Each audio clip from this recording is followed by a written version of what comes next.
No one is afraid of monsters anymore, and other stories to read to the thing under the bed. Written by Winslow Swan. Audiobook narrated and produced by Edward James Beesley. Bifocals. I'm sorry, but I don't think I heard you correctly. Crawford Graham sat in the optometrist's chair, not really believing what the doctor had just told him. It was true that he had not been able to see things as clearly as he used to, but he had attributed that to the fact that he was 35 now, and perhaps it was time for glasses. He had not expected to hear the bit of news that the doctor had just delivered. That's correct, Mr. Graham. You need bifocals, Dr. Smith told him. But why? Crawford asked. Well, unless you want to just take off the glasses whenever you have to read something, but otherwise it would be the best way to go. Are my eyes really that bad? Crawford asked. The doctor pushed his own glasses further up the bridge of his nose and said, Actually, you should have been wearing glasses a long time ago. Perhaps that would have helped with the headaches. The headaches had grown steadily worse in the last few weeks. His own private physician had suggested that he had his eyes checked and perhaps something as simple as glasses would help. He had not looked forward to taking pills for something that could be easily fixed. But bifocals? Why don't you look for a pair of frames and we can get you fixed up, the doctor said. Sure, Crawford muttered. The glasses were ready for him the following week. There, how do you like that? The pretty technician asked him. Yeah, fine, he told her. Now the top part will let you see things far away, and the bottom part will help with your reading. Yeah, that's fine, he told her. Leaving the building, he made his way rather vicariously to his office down the street from the eye doctor's. He marvelled at how clear everything seemed to be, but when he looked down through the bottom part of the glasses, the sidewalk seemed to jump up at him, startling him. Can't look down until I have something to read, he said aloud. It took a little time, but he was able to make it to the office. As one of the wonder kids of Wall Street, his office was immaculate and very comfortable. He had made many deals in this office, many of which had netted him enough money for several lifetimes.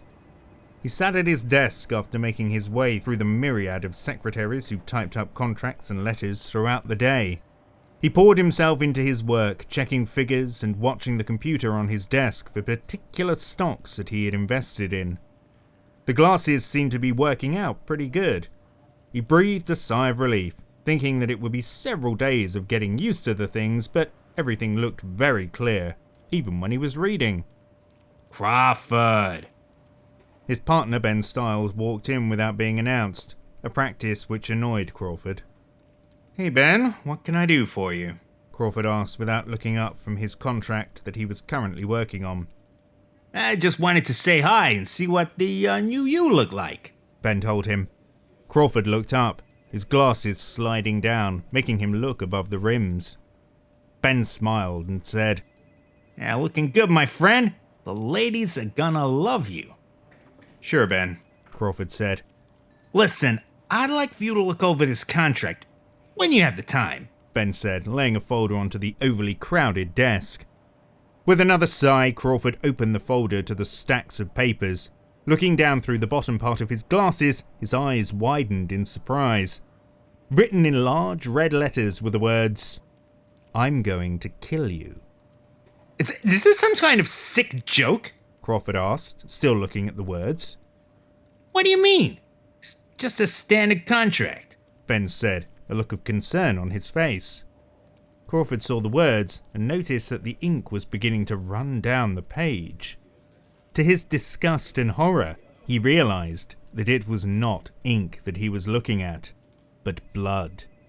He looked up through the upper lens of his glasses and recoiled in horror.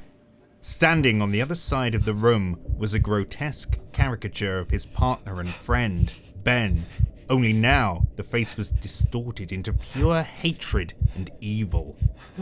In his hand he was holding a gun and laughing maniacally, pointing the weapon directly at Crawford's head. He watched in fascination as Ben pulled the trigger, watched as everything slowed down like a movie shown in slow motion.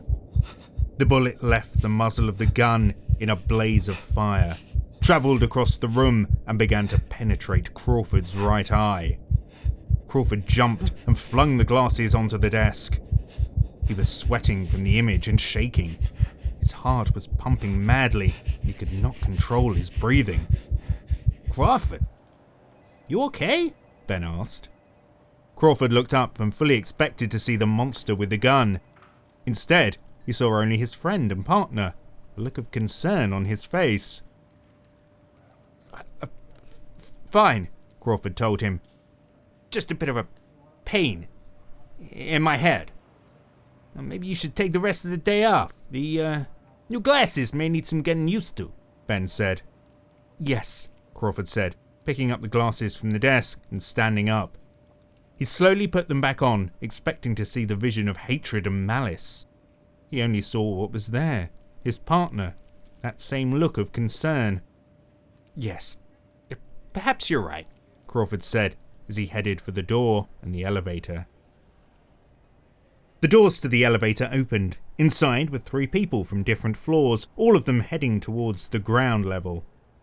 Crawford was looking down when the elevator arrived on the 22nd floor. When he heard the familiar bell, he looked up through the upper part of his glasses.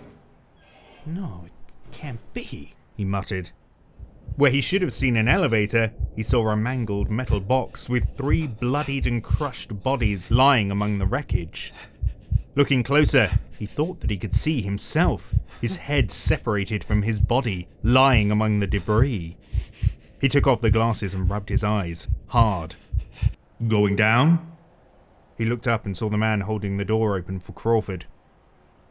Crawford put the glasses back on and saw the same man lying in the wreckage, blood covering his face, only this time the body was looking up at him and saying in a grotesque, guttural voice, "Going down, sir?" Crawford took off the glasses again and only saw 3 people standing in the elevator, waiting on him. He backed up slowly, not wanting to know, not wanting to see what might happen. The man holding the door open only shrugged and stepped back into the box. The doors to the elevator closed. Crawford stood a moment and then approached the closed doors. He put his ear close to the door, could feel the cool metal against his skin as he pressed against them. For a moment, he could hear nothing but the whine of the machinery as it lowered the elevator car slowly towards the ground floor. He smiled, thinking how foolish it all was. Until he heard a loud snap, the sickening fall, and the awful screams, and finally, the fatal crash, as 3 people were quaintly crushed. He backed away from the door and headed to the stairs. Crawford found himself in the street, looking down at the sidewalk and wondering what it was that he had just witnessed. The whole thing was crazy. He had never believed in second sight or precognition, had never experienced anything that could be considered supernatural. And yet, what did the vision of his partner killing him mean? Was this something that was going to happen in the future? Was his partner going to kill him? This was crazy in itself. There was no reason to kill him. The business was split 50-50, straight down the middle. Everything was crazy. He was looking down at the sidewalk through the bottom part of his bifocals when he saw the line of blood drawn in the shape of an arrow, pointing towards the street. He looked up through the top part and saw the corner where he should be standing, waiting for the bus along with several others. He watched as the bus came barreling down the street at a high rate of speed, out of control.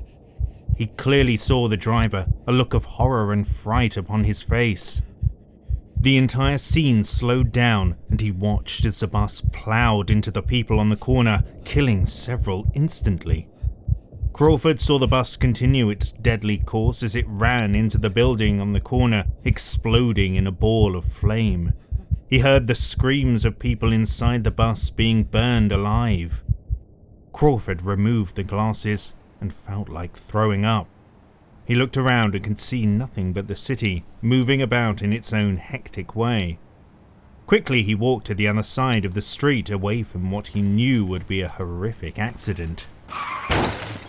The bus hit 2 minutes later as Crawford watched in fascinated horror. How was work?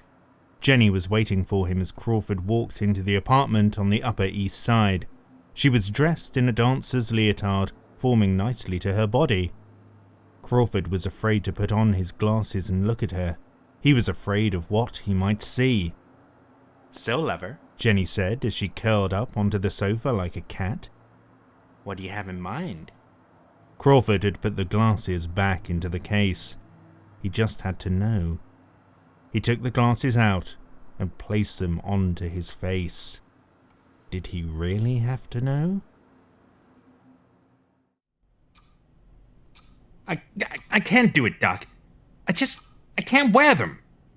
The eye doctor was examining Crawford's eyes with a puzzled look. I kept seeing things that aren't there, Crawford told him. When I got home, I saw my wife, and I just couldn't stand it. That is why I'm back here to see you. Well, Mr. Graham, I guess that I was wrong with my diagnosis.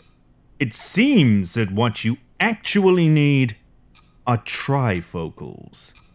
Crawford slowly went insane.